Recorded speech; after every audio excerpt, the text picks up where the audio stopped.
사랑하는 하여묵 가족 여러분, 안녕하세요. 김소명 목사입니다. 이번 독립기념일 휴일은 잘 보내셨는지요? 이번 주 전체를 휴가로 보내시는 분도 계시지 않을까 합니다.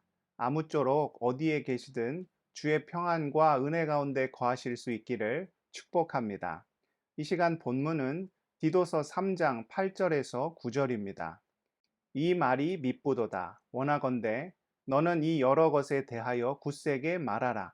이는 하나님을 믿는 자들로 하여금 조심하여 선한 일을 힘쓰게 하려 함이라. 이것은 아름다우며 사람들에게 유익하니라. 그러나 어리석은 변론과 족보 이야기와 분쟁과 율법에 대한 다툼은 피하라. 이것은 무익한 것이요 헛된 것이니라. 아멘.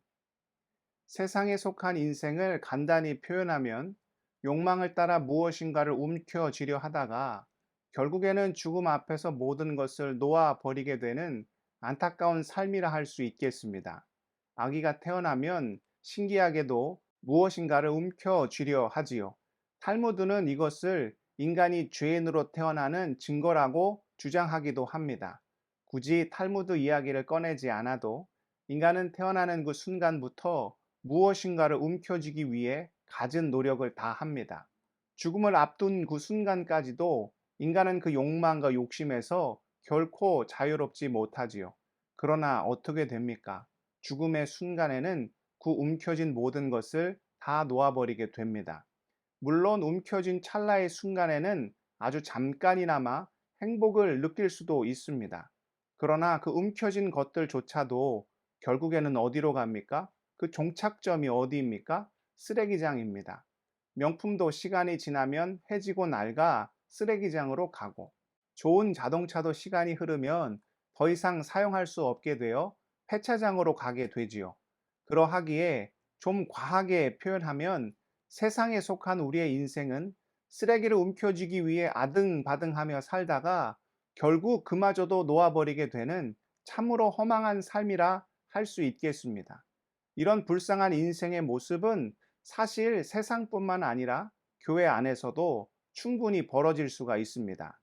비본질적인 것에 너무 집착을 한 나머지 오히려 본질적인 것에 더 심혈을 기울이지 못하는 안타까운 모습을 보일 때가 있죠.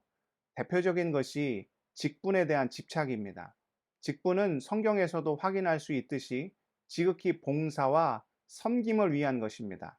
더 많은 책임을 가지고 더 많은 헌신을 하기 위해서 받는 것이 교회 내의 직분이지요. 그런데 이것이 마치 직장 내의 직급처럼, 군대 내의 계급처럼, 세상 안에서의 위계 질서처럼 여겨질 때가 있습니다.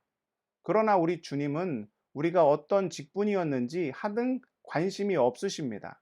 오히려 그 직분을 맡았을 때 어떤 믿음의 열매를 맺었는지, 어떤 선한 일들을 행하였는지 더 관심이 많으시죠. 이런 유명한 기독교 유머가 있지 않습니까? 어떤 장로님이 천국에 가셨습니다. 천국 입구에서 입국 수속을 마치고 나니 주님께서 크게 환대해 주셨습니다. 그러면서 오는데 고생 많았다며 같이 밥을 먹자고 그 장로님을 중국집으로 데리고 갔습니다. 가보니 다른 테이블에서 먼저 천국에 온 어떤 집사님이 맛있게 탕수육을 먹고 있었습니다. 장로님은 내심 기대를 했습니다. 저 집사님도 탕수육 정도는 먹는데 나는 무엇을 주문해 주실까? 어떤 음식이 나올까? 이렇게 잔뜩 기대를 하고 있는데 주님이 짜장면! 이렇게 외치신 거죠. 실망감을 감추지 못한 장로님이 주님께 따지듯 물었습니다. 주님, 저는 장로이고 앞 테이블에 있는 사람은 집사인데 저 사람은 왜 탕수육 주시고 저는 짜장면 시켜 주십니까? 그러자 주님이 이렇게 대답하셨지요. 먼저 온 목사는 배달 나갔다. 웃자고 하는 이야기지만 그러나 우리가 생각해 보아야 할 지점이 분명히 존재합니다. 교회 안에서 비본질적인 것에 집착하지 말아야 한다는 것이죠. 거듭 말씀드리지만 우리 주님은 교회 안에서 우리가 어떤 직분을 가지고 있었는지 하등 관심이 없으십니다. 장로가 아니라 장로 하렙이라 해도, 목사가 아니라 목사 하렙이라 해도 주님은 그것에 대해 전혀 관심이 없으십니다. 오직 한 가지 무엇입니까? 그 허락된 사역을 가지고 십자가를 드러냈느냐? 주의 선한 열매를 풍성히 맺었느냐? 지체를 실족시키지 않고 한 줌도 안 되는 힘으로 남에게 상처를 주지 않고 오히려 섬기며 희생하며 책임지며 주의 아름다운 덕을 세웠느냐? 이 일에 더 큰 마음을 두신다는 거지요. 우리는 허탄한 일에 집착하고 욕망과 욕심을 부리며 주님이 주신 복된 인생을 허비하고 낭비하는 불쌍한 삶을 살지 말아야 합니다. 그래서 오늘 말씀에서 사도 바울이 디도에게 어떤 당부를 합니까? 오늘 말씀 8절입니다. 이 말이 미쁘도다. 원하건대 너는 이 여러 것에 대하여 굳세게 말하라. 이는 하나님을 믿는 자들로 하여금 조심하여 선한 일을 힘쓰게 하려 함이라. 이것은 아름다우며 사람들에게 유익하니라. 사도 바울이 디도와 그레데 섬 사람들에게 전한 이야기를 더 굳세게 선포하라는 것이죠. 복음 안에 거하며 십자가 그 구원의 능력을 나타내며 성령의 인도하심 가운데 귀한 열매를 맺는 선하고 아름다운 인생을 살라는 것입니다. 그 다음 9절입니다.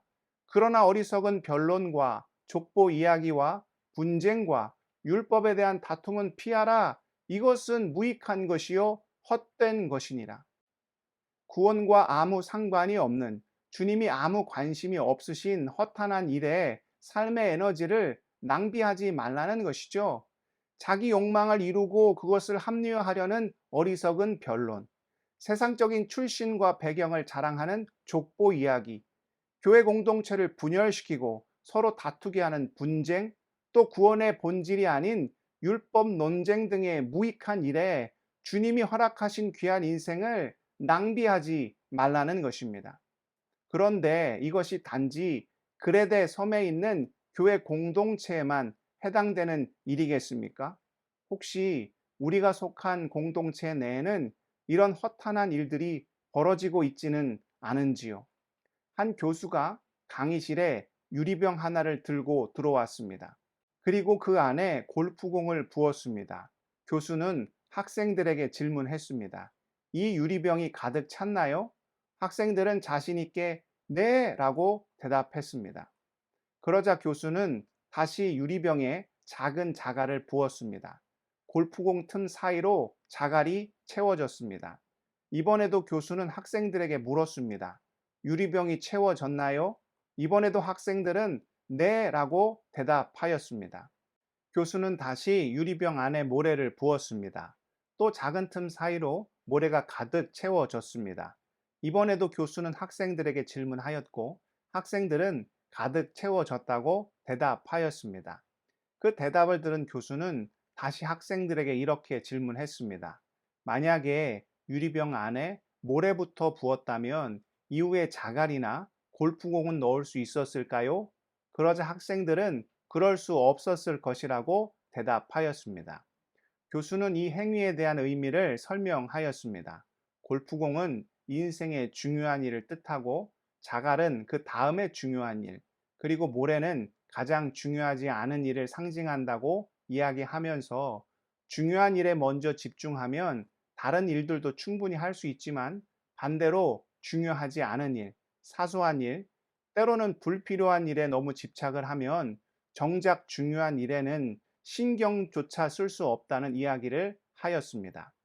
사랑하는 하여무 가족 여러분, 우리가 이 땅을 살면서 정말 관심을 갖고 심혈을 기울이며 힘쓰고 애써야 하는 일은 십자가에 관한 일이요, 그에 따른 선한 삶의 열매를 맺는 일입니다.